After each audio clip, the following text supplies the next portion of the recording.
Well, let me show you how easy it is to miss some of the real good stuff that's out there.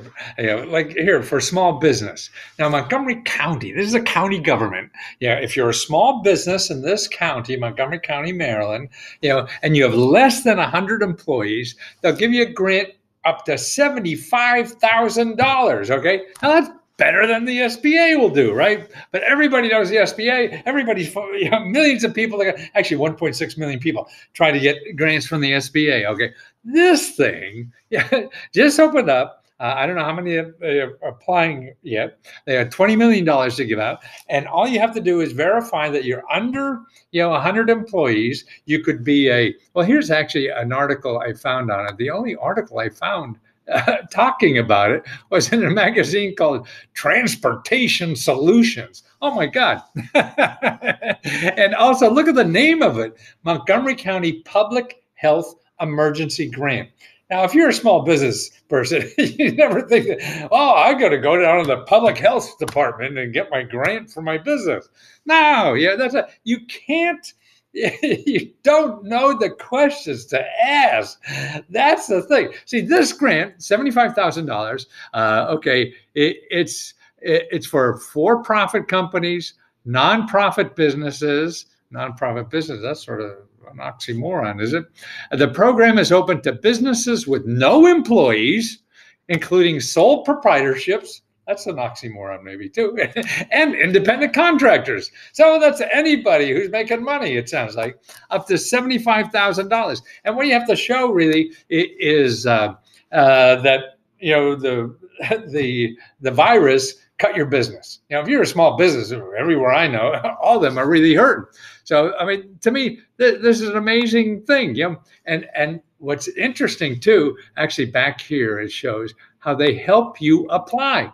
They have training sessions every day at 9 a.m. down here. If you read this down here, the county will host webinars and answer your questions, provide you with updates and everything for filling it out. There's sample forms you could get, on how to fill it out and everything. So to think that you need some expert, supposedly accountant, no, man, they may be experts in numbers, but you want the expert in who's giving out the money.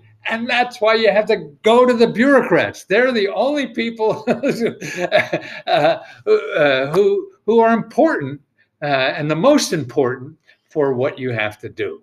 And that's why here, I want to show you, I'm going to run a video now of one of their seminars they give, okay? And go through. You see the nice people that work there. They're trying to help. Very approachable, to help you figure out this whole thing. How do they apply? I mean, they know it's a pain in the ass, and they're trying to help you as much as possible, and they're there. So you don't have to hire anybody. You don't have to spend lots of money to figure that out. You don't have to go where everybody else is going. That's where the jewels are. That's where the gems are. That's what I'm trying to teach people, on Lesko Help, that the stuff is not in the obvious places, man. And the help is available for anything you want. You have to be patient. Sure. You want to give somebody thousands of dollars or something to help you. Yeah, I'm sure they'll be over in the morning.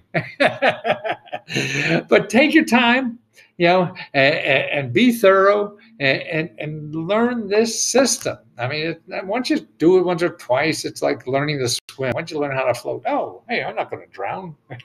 That's not so bad. Hey, it's pretty cool in here. Yeah. And that's the way life is. So that's why I want to show you this. Now, if you want to see what's in your area, then you have to go to your county government and look for that key word for business money is economic development. Economic development, economic development, economic development. Okay, now watch this for as long as you want. And turn it off when you get bored. But it's interesting.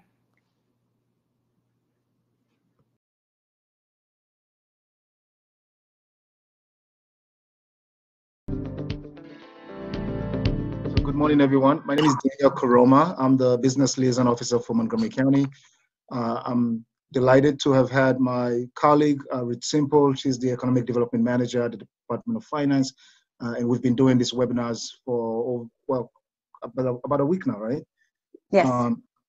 And so today we are going to just do an abbreviated version of the webinar because we want to go right into the Q&A.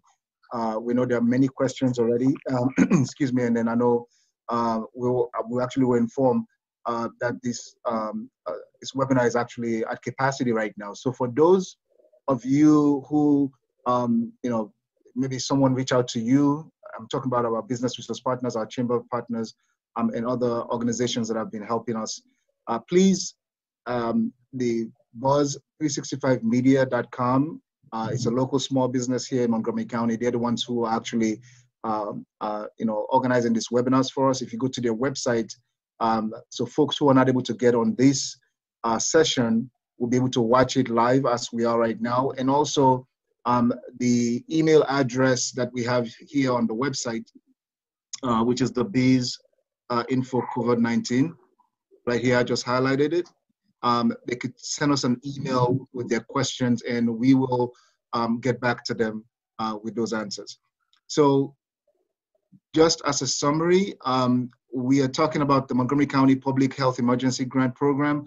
And this was a program that was established by the county government to meet the needs of our nonprofit and for-profit businesses that have, that have incurred a significant decline in revenues as a result of the COVID-19 emergency that we're in right now. And the program itself does establish eligibility criteria, and those for-profit or non-profit businesses that are eligible will be granted up to $75,000. And then also there's another set of about $2,500 in the package that for-profit and non-profit businesses can also apply for separately within the same application. So you can be granted up to $75,000, and you can be granted for any type of telework hardware, software purchases up to $2,500.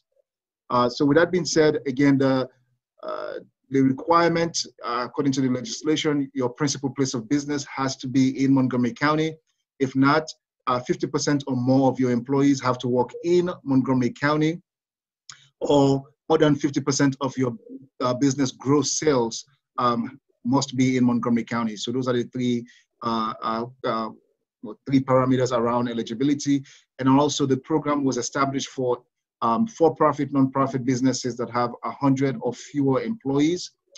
Also, this program, sole proprietors or independent contractors are also eligible to apply. And the key determinant here is that you must have incurred a significant loss in revenue due to the COVID-19 emergency. So with that being said, I'm going to turn it over to my colleague, Ruth. She's going to give some updates, and from there, we'll go straight right into Q&A. Okay, thank you, Daniel. I see that our colleague, Richard Cisneros, has joined us. Richard, you might turn on your mic, Richard. Okay, so Richard is here, is going to join Daniel and I. In the event we have any Spanish speakers on the line and you want to ask your question in Spanish, Richard will be able to help us with that. I would also start out by thanking everybody who has submitted applications. I just looked a few minutes ago, and so far Montgomery County has received about 2,600 applications. And as we speak, we have a team of people that are reviewing and processing, and we have 180 applications under review as we speak. So we are hitting it hard and busy. We'll be working through the weekend to review applications and process as quickly as we can. I hope that everybody who did submit an application got an email response with an application number and further instructions for how to contact us if needed. Other than that, we are processing away, and thank you all for submitting. Keep submitting so that we can try to address as much of a need as we can within the parameters that we have. So I think with that, let's just go ahead and open up to some questions. Yeah, before we do that, Ruth, can we get Richard? Yeah, I want Richard. Richard, can you please just again, do an introduction? Of course, in Spanish as I'll well. do in Spanish, yeah. There you go. Sí. Buenos días a todos. Yo trabajo con el Departamento de Finanzas acá del Condado de Montgomery. Estamos viendo ahora el subsidio que está disponible a través del Consejo y el Ejecutivo del Condado. Ahora, si tienen algunas preguntas que quieran hacer, por favor, no háganlas y yo le haré lo mejor posible para poder responderlas. I think we should also say that we're going to be doing these webinars every morning at 9 o'clock to answer questions and provide updates. And we have specifically scheduled some Spanish-only webinars. The registration and details, times and dates, they're all on the webpage that we're showing you right now. So grab that page and find those details for yourself if that is of interest to you. I should also say on this page, we have a group of organizations that have stepped up and said they'd be willing to offer assistance. So if you want to, there we go. If you check that out, there are lots of groups around the county that have said, we'll help. So if you need some help with an application today or going forward, get in touch with the group that's best for you. Okay. Richard, do you want to make that announcement in Spanish as well? Yeah, let me do that. Para que todos sepan, estamos haciendo varias sesiones a las 9 de la mañana. Ahora a las 11 tendremos una solo en español. Si ven en la página principal que está mostrando Denio, aquí está un grupo de organizaciones que han dado que están dispuestos a dar su ayuda a los negocios que quieran aplicar y tal vez tengan alguna pregunta o tengan alguna necesidad para poder hacerlo. Al lado derecho van a ver está la segunda sesión que dice FEG, Informational Webinars. Eso es donde pueden registrarse para cualquiera de estas sesiones. Y de nuevo, estaremos dando una cada mañana a las 9 de la mañana y ahora habrá una en español y tendremos otra anunciada en español, pero todas van a estar disponibles acá. Así que regístrense si tienen algunas preguntas adicionales. Thank you, Richard. All right, so with that being said, Ruth, I think we should go ahead and open it up for questions, all right? All righty, I think so. All right, so this is what we're going to do. Because of the volume we have right now, can we just take one question at a time from each applicants that have submitted an application? If you're business resource partners, you can also ask one question.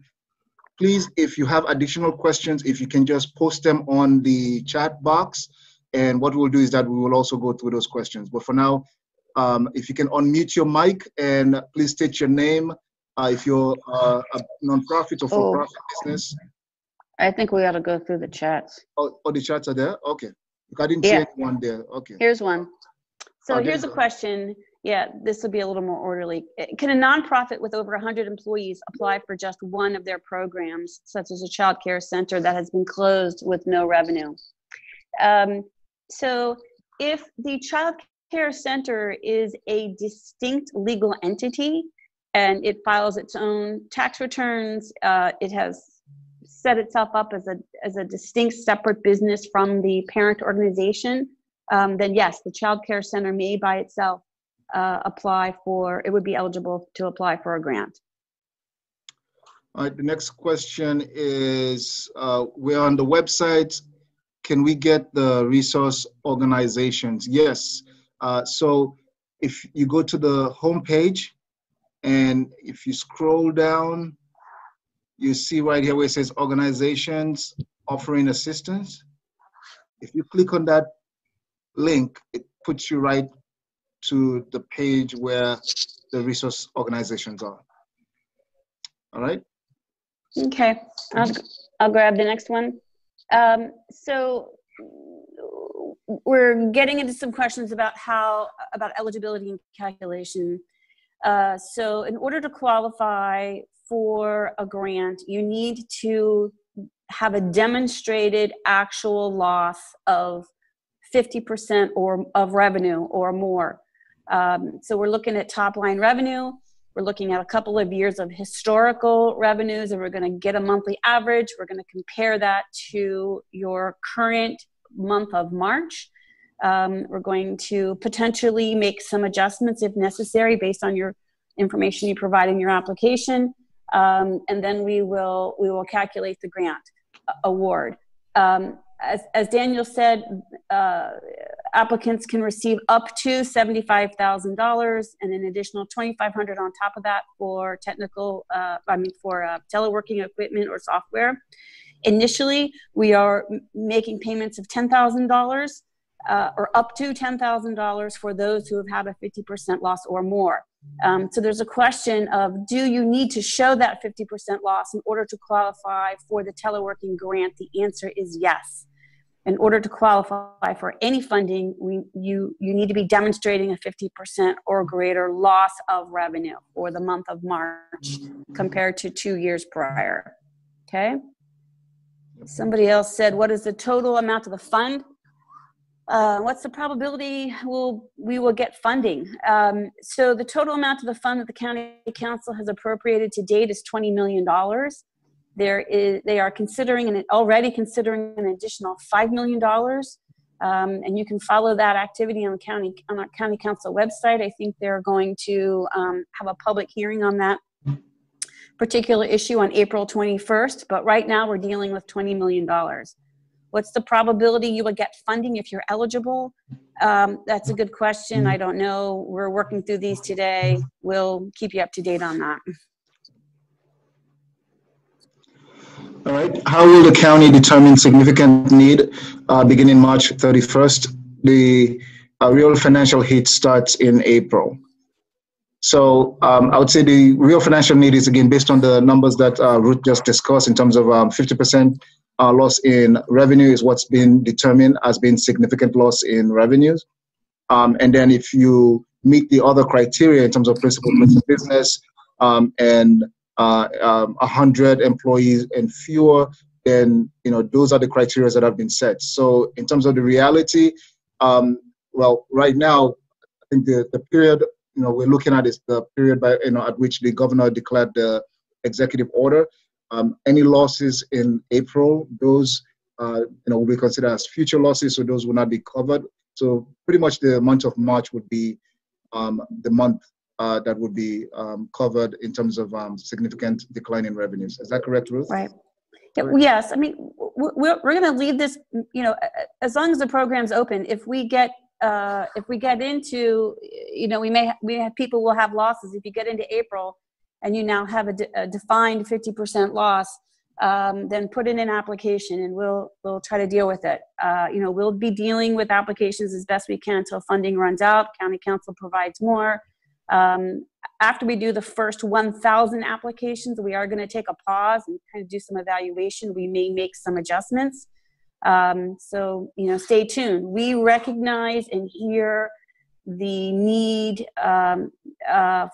People are concerned about future losses in April, May, June. There's a lot of that. We understand. But right now, the bill that we can operate within allows us only to fund based on the historical documented losses to date. Hey, Ruth, can Richard just go ahead and ask if there's any question in Spanish? So that's. No sé si alguien tiene alguna pregunta en español, pero si la tienen, pueden quitar el mute del audio para hacerla y yo trataré de responderla. O si no, la pueden escribir en el chat, una de las dos cosas. Okay. We have another question about significant loss. 2 programs which have experienced loss. So if you're a 501c(s), you are a nonprofit organization. We are not looking at your program losses. We're looking at the losses of revenue of the organization as a whole, not by program. And if your question is you actually have 2 separate legal entities. The one that has the 51% loss would be eligible. The one with the 40% loss would not. That's correct. The next question is, how do I show loss when my practice closed mid-March and I have retained all my employees, but I have no revenues? Mm-hmm. You want to take that one? Sure. So we'll be looking for 2 years of tax returns. And if you've done your 19 tax returns, you can submit those. If not, we'll take your 18 and your 17, and we will calculate an average monthly revenue based on 2 years of operations. We will compare that to your March revenue. If you have less than 5 employees and you don't do financial statements every month or every quarter, you can send us your bank statements, which will document the loss you've experienced in March. If the loss is greater than 50% of your typical average month, then you would be eligible. Hey, Richard, can you, I think that's a common question that everybody, most likely people will ask. Yep. Can you, talk about eligibility? Sure. Yeah. I'll talk about the eligibility, and I'll talk about proving your financial losses. Perfect. La pregunta que se acaba de hacer habla sobre las pérdidas y cómo comprobarlas. Lo primero, voy a hablar sobre la elegibilidad, cómo saber si uno es elegible para este subsidio. Lo primero es que tiene que ser una empresa de 100 o menos empleados. Puede ser sin fines de lucros o con fines de lucros. Y la otra parte grande de elegibilidad es que sea una empresa que esté basada en el condado de Montgomery o que tenga la mayor parte de sus ventas, más del 50%, dentro del condado de Montgomery. Para las personas que quieren saber cómo comprobar sus pérdidas, lo que hacemos es que tomamos los impuestos de la compañía de los últimos 2 años para ver cómo estaba la compañía antes que entrara esta epidemia del coronavirus. Y después miramos a los estados financieros del mes de marzo, que fue cuando el gobernador cerró todas las tiendas o todos los locales. Eso se puede comprobar con estatus financieros, declaraciones de pérdidas y ganancias, o se puede hacer, si es una compañía pequeña de menos de 5 empleados, con los statements del banco, o sea, las facturaciones que les da el banco cada mes. Okay. Thank you, Richard. Mm-hmm. So here's a question about childcare that is part of a church. This is a very common setup. And someone is asking whose financial data is required. Actually, if the childcare center is its own legal entity and files its own taxes, the childcare entity should apply for a grant. If the church itself, as a nonprofit organization, is also eligible to apply, because some churches, not all, but some churches are their own legal entities and file taxes. So you could have both entities submitting an application, or just one. This also is important for restaurants and childcare. Mm-hmm. If your organization is an independently owned franchise, you would be eligible to apply. If your operation is part of a larger, you're sort of a subsidiary, a satellite office of a large organization that's based in some other state, then probably not, because you're not based in Montgomery County. So here's what we're really looking at: who are the organizations that are legally structured and filing taxes that are separate legal entities. Would you need the IRS determination letter? No, we're not asking for that. Right. If our retail business that provides a significant amount of our revenue show some loss at the end of March, but greater in April, can we send our financials for the first half of April 2020 and compare it to April of last year during the same time as additional proof of loss of revenues? So based on the, in terms of the financials that were requested, again, if you've been in business for over 2 years, so we're looking at 2-year financials, so you can establish the year over year, but also monthly, the average monthly revenues, the top line, and your interims. So if you have January, February, interim statement or P&L statement, that those can be submitted as well. So to your question, Rachel, is yes, submit those, including the interims, which are for January, February, March 2020. Okay. Next question is about the period of significant loss. the period of significant loss we're looking at is the month of March. The governor actually closed essential businesses it was in early March when the public emergency was declared. That's when we're starting. March 5th. March 5th. Mm-hmm. Okay. In the healthcare field, we're talking about the lag of revenue, and we're talking about how difficult April is going to be. April and May are going to be harder months than March. Again, the program that the parameter of the program that we need to work in is demonstrated loss, which is going to be the month of March. But we do recognize there's going to be a lot of pain for folks who run their businesses on an accrual basis that will be hurting in April and May. But we have to operate within the parameters of the program, which will really, really primarily, I think, help those businesses that have had significant losses that operate on a cash basis right now. The loss of 50% has to be in revenue. It's not overall loss, not net profit. We're looking at top line revenue. Great question. And it's good to make that clear. We're looking at top line profits. Okay. Somebody wants, go ahead. No, just go ahead. I wanted to read it, but go ahead, Ruth. Fine. Yeah, somebody's asking about contributed income for a nonprofit. Galas, letters can be included in the loss. Again, we're looking at your top line revenue. That's right. Okay, so we're not looking at future losses. We're not looking at losses net of expenses. We're looking at top line revenue. That's correct. All right. Well, before we go to the next one, Richard, do you want to talk about in terms of the revenue loss as well, so that folks... Yep. Una pregunta que acaba de llegar es si estamos hablando del 50% de pérdidas, tiene que ser de pérdidas de ingreso total, no es sobre la ganancia, que como a veces se ha visto con otros programas, primero miramos cuánto es la ganancia y después determinamos un porcentaje de eso. No, en este programa estamos viendo nada más los ingresos totales. Así que la pérdida tiene que ser de más del 50%, pero recuerden que son los ingresos. Así que eso les ayudará mucho a las personas que vayan a aplicar. Okay, we have a question.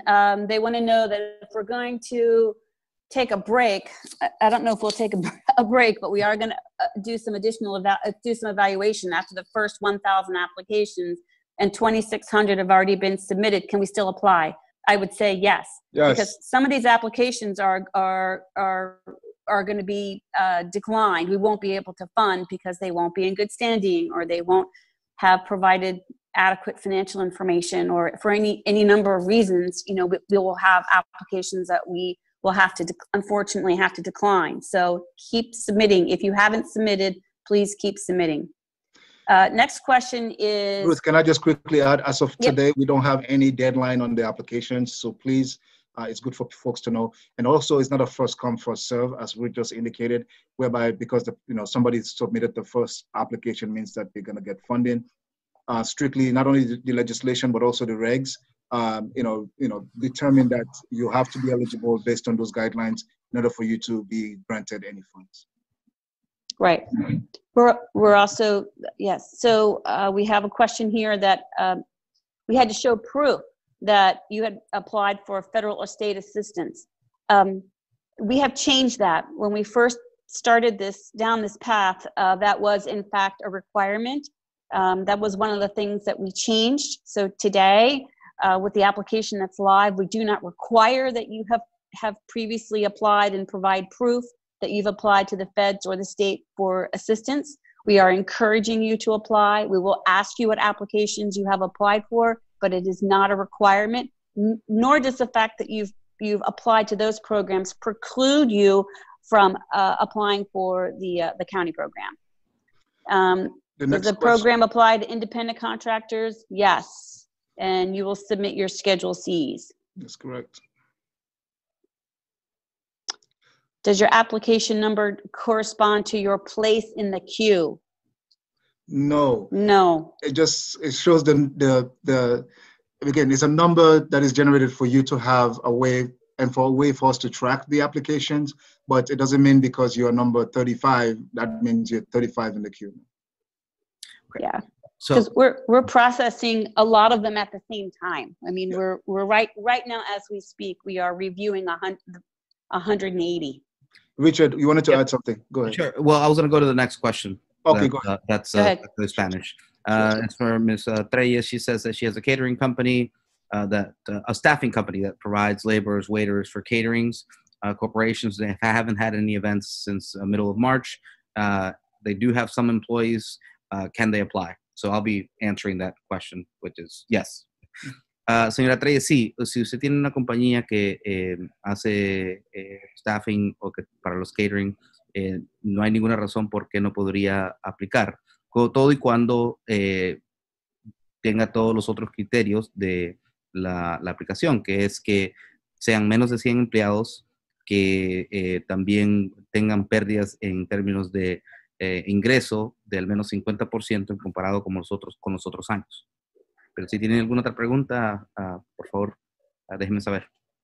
So I was just letting her know that she is eligible to apply if she fits all the other criteria of the grant, which is 100 or less employees, 50% revenue loss, and based in Montgomery County, or majority of the business is done in Montgomery County. Perfect. All right, the next question is a specific item in the application. Does a nonprofit's receivable, cash equivalent, or significant investment reserves count towards capital reserves? Okay. Yeah. I'm not sure where, go ahead, Ruth, if you want to take that. Yes, so we are for informational purposes, we are asking companies what their reserves are. And this, I would say, typically for nonprofits, they've got restricted funds and unrestricted funds. Correct. So however your organization defines that, whatever you would consider to be your capital reserves that you could tap into if necessary, is the number that we would ask you to provide. Okay. All right. There's if a childcare is under the sponsorship of a church, do they have to show proof of good standing? That's a good question. If the childcare is a distinct legal entity separate from the church, Yes. then the childcare operation needs to be in good standing with the church, good standing with the state. That's good.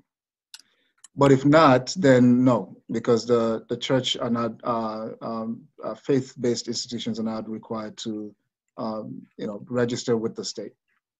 Some are, but they're not required. Okay. I was not able to upload the requested information for the application. Where should I email this information? Oh, okay. Whoops. I lost the question. That's okay. Can you do you see it? Yeah. Okay. I was not able to upload the requested information for the application. Where should I email it? I mean, this is a tough one because while first of all, you shouldn't have been able to submit your application without uploading those required documentations. For now, wow. If you have Louis, can you unmute yourself? Do you have an application number?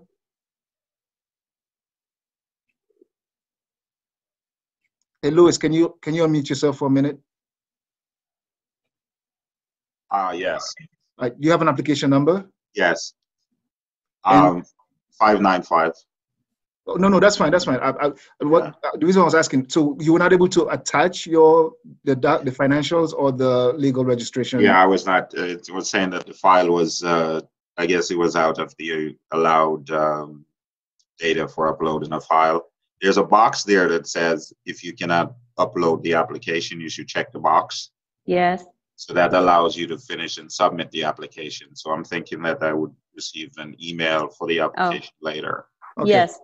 Yes. What will happen is when that application gets assigned to a reviewer, which are people like me, I'm a reviewer. We'll get an application like that, and we'll follow up with you. Okay. Thank you, Louis. Right. Thanks. It might take a little more time, though. Yeah, that's what I was thinking. All right, Louis, you can go ahead and mute yourself again. We'll go to the next question. If changes are made to eligibility for this program, example, extending losses considered to April, May, how will that be announced publicly? Well, so far what we've been doing is we have an entire team of folks reaching out to as many. I mean, we have our business resource partners, we have our chamber partners, we have business organizations and nonprofit organizations that have been helping us to get the word out. We have the informal networks to hard to reach minorities, businesses, and ethnic nonprofits. The goal is that anything that for those of you who are on this webinar, the site that you're in right now, I'm just going to highlight this link. This is where you need to come to get any information about the program. We'll make sure everything is uploaded here. Apart from that, we've identified over 14 channels to reach out to our nonprofit partners and our business partners as well. And we will make sure that whatever we put out, it could be a flyer, it could be a press release. All of that will go out, and it's just amazing how in the last 24 hours how we've been able to get the word out. And as Ruth just said, the testimonial is in the application. We have over 1,000 application now. Oh, no, we have 2,600, 2,600. 2,600 in less than less than 14 hours. So that is very impressive. But to that question, as I say, Laurie, if you come back to this page, you should be able to get any updates in terms of the extension of the in terms of the months. Not only March, if April is added to it, you will also know that as well. All right, go ahead, Ruth. All righty, Chris wants to know, is there a way to submit supplemental information to our application? I hope you submitted all the supplemental information when you completed the application. Yeah. We have been trying to get the word out well ahead of time to encourage people to prepare, have your documents ready to go, look at a sample application, figure out what your answers to the questions are going to be, so that when you sit down and you open up the application, you can fill it out, you can attach your documentation and hit submit. And then we will have a complete application that we can address. We've gotten some feedback that the whole thing takes about 10 minutes. So if you're well prepared, it shouldn't take you very long. That's what we're hearing so far. If your application for some reason falls into the follow-up bucket that we were talking about earlier, the reviewer will contact you. But I have no idea what's going to happen if you just keep submitting things randomly. I agree. I don't think that's the way to go. Okay. Again, we're getting to the future losses.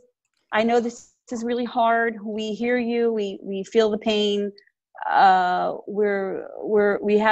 We share these concerns about the losses that we know are going to come in April, May, June, July, these ongoing months. But right now, the program parameters require us to stick with the month of March, and a 50% loss documented, a 50% loss in revenue documented for the month of March. That's what we can work with right now. But I would encourage you to stay tuned and hang in there and keep watching in case we're able to make changes to the program for future losses. And I would also encourage you, it might be that if we have losses in April, the program's still open, you can submit. So I don't think it's appropriate to say that you'll never be able to submit for April losses. That's correct. I just think what we can say is right now we are processing and approving for March losses. But when you get to the end of April, if you've got significant losses that are over 50%, put in an application. Okay? Richard, this one's for you. So it's from Mr. Reyes. Mr. Reyes was asking if the company is established in Maryland but has events that that are outside of Maryland, they're in Virginia, DC, can they still apply? All of our employees are from Maryland. Okay, so Señora Treyes, a referencia a su pregunta, la pregunta mía para usted sería si la compañía está en el condado de Montgomery, porque recuérdese que este es un subsidio que es para los del condado de Montgomery. Si usted tiene por lo menos más de 50 de los empleados acá y la compañía está físicamente establecida en Montgomery County, entonces en el condado de Montgomery no habría ningún problema para que pueda aplicar. Pero si no es el caso, entonces tendríamos que ver más información para ver más consideraciones. So, just to let everybody know, I was trying to establish with her because she says the company is established in Maryland, and I was just clarifying that this is from Montgomery County. So making sure that the company is either based here in Montgomery County or, it's not for all of Maryland, basically. Sure. Thank you, Richard. Okay, I'm going to jump to the end of the chat. There's a great question there. If you've already applied, can you submit a new application showing April losses? Yes. When you get to the end of April, yes. That's a good one. Richard, you're up. So she was just clarifying that the employees are all here in Montgomery County. So. Okay.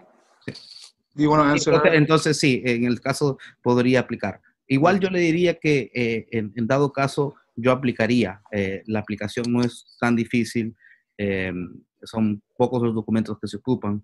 Y en todo caso, si ha tenido las pérdidas más del 50%, calificaría. Hey, Richard, can you also let all our Spanish nonprofits and businesses know that we have the Spanish-only webinars that are coming up right after this one at 11, and then also the other 3 as well? Yep. I'm going to go to the link. Para que todos sepan, Daniel va a meterse acá a la página donde se pueden registrar para las sesiones en español. Una que va a ser a las 11 hoy día, después tenemos otra, vamos a ver, mañana, no, ahora es el 18, la otra semana. Daniel, what is it, the 20th? El 20 tenemos... Yes, the 20th and then the 22nd. Okay. Tenemos otra sesión el 20 y tenemos otra el 22.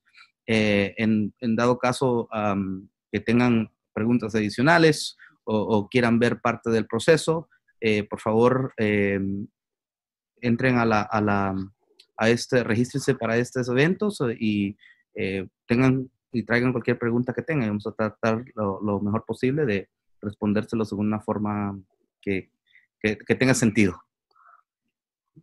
Okay. All right, we have about 20 more minutes. We've answered all the questions on the chat box. If there's anyone who hasn't, let me see. Okay, there you go. If there's anyone who hasn't asked a question, please unmute yourself and ask a question, and we'll try to answer that as soon as possible.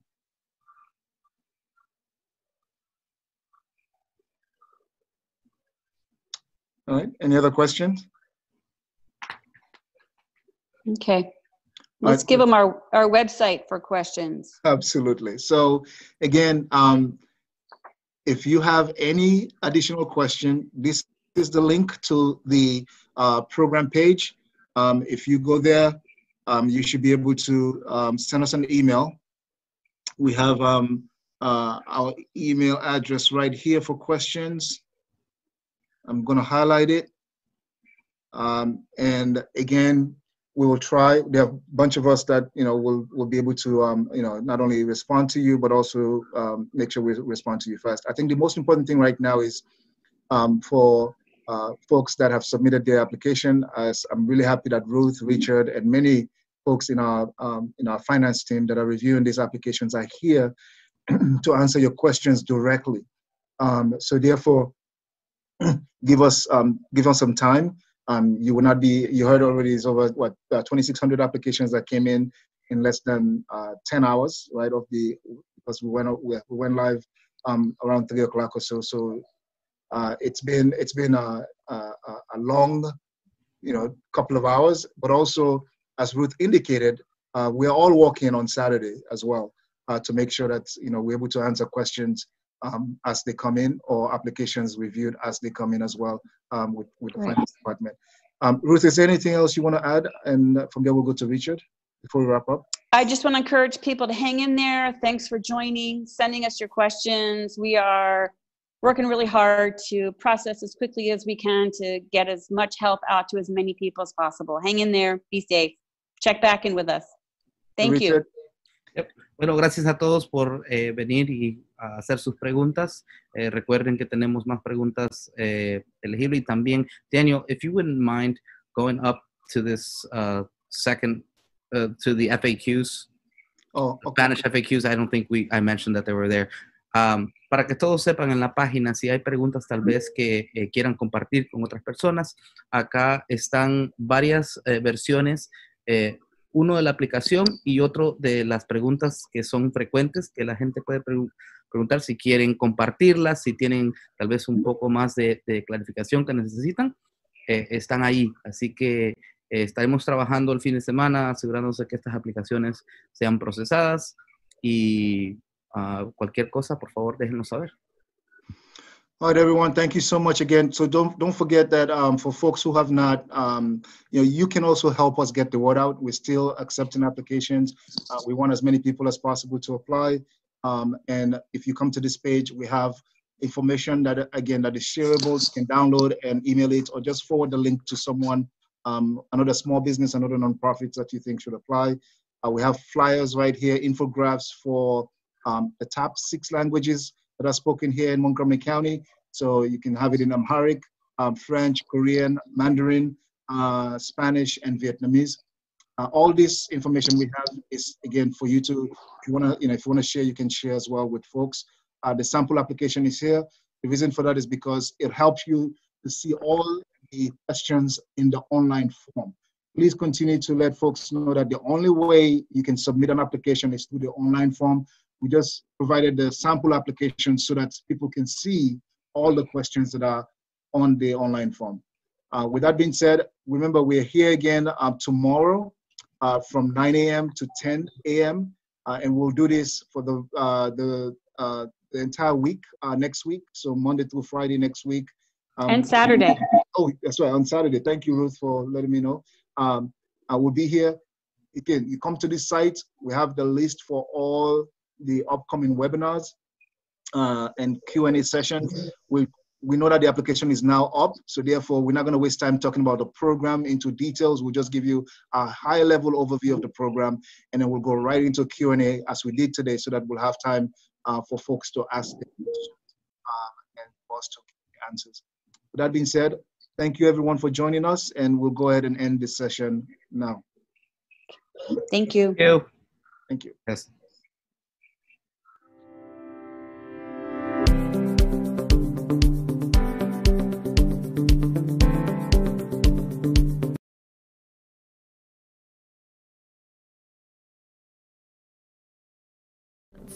If you are having technical difficulties setting up a virtual meeting, conference, or workshop, give me a call. Buzz 365 Media is here to help you.